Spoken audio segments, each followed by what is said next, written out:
Olivia, you mentioned that on semester at sea, you kind of got like a kind of a queer community, queer group together.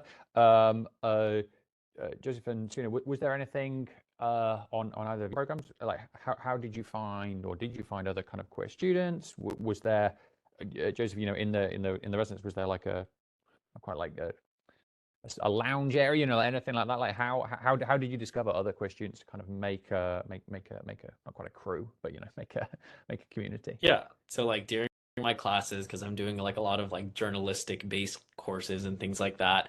So I thought it would be really interesting to, explore the scene with the way I know best, like with my pen and lens.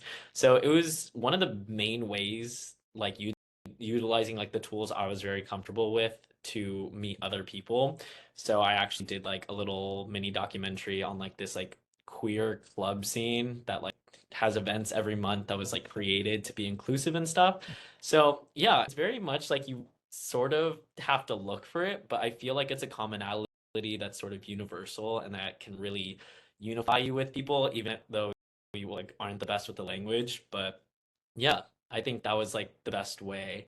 And also like my residency had like stuff ready for like Pride and like I don't know, they put up like Pride banners and things like that like at one point because they would celebrate like little holidays or like Independence Days and things like that. So yeah, I think it was pretty easy over there. It's more like outwardly, at least that I see sort of on campus in some of the residence halls here. But yeah, it's pretty easy.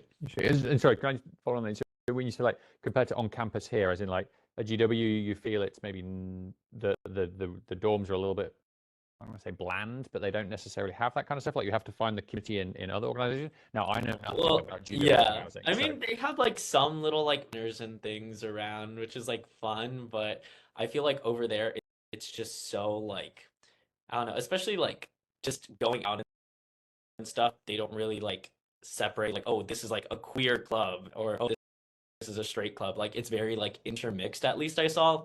Like there were like some queer heavy clubs, but I feel like they work less on the division and it's less of like a super politicized topic. So it's easier to just like freely be like, oh hey, here's a pride flag, without people like getting too offended or reprimanded about it like it might be in the US. But yeah, it was a really nice, interesting change. But yeah.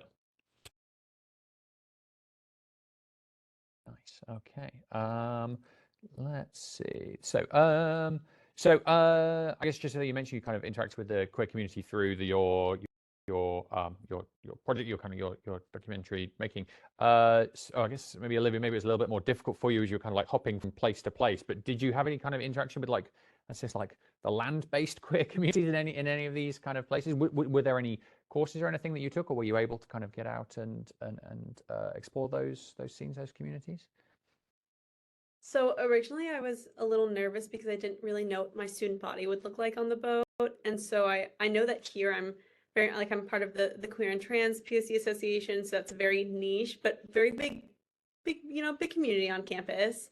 And so I was like, okay, well, I want to meet queer people. So I joined a class called the psychology of human sexuality. I was like, I know there have to be queer people in that one. So I joined that class.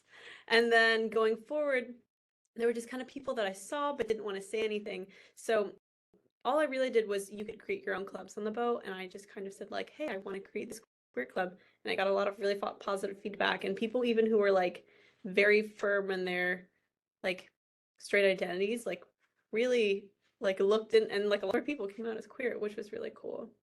So, and then in country, when I was in Europe, it was much easier because you could just see the flag and then like go towards the gay neighborhood. But but I mean, yeah, and you're a lot easier. And if you talk to people, like people were willing to talk to you, especially because we were just Americans. So you could sit down and have conversations about that, and maybe not like revealing that I was of my identities, but they would want to talk about it and want to learn themselves. So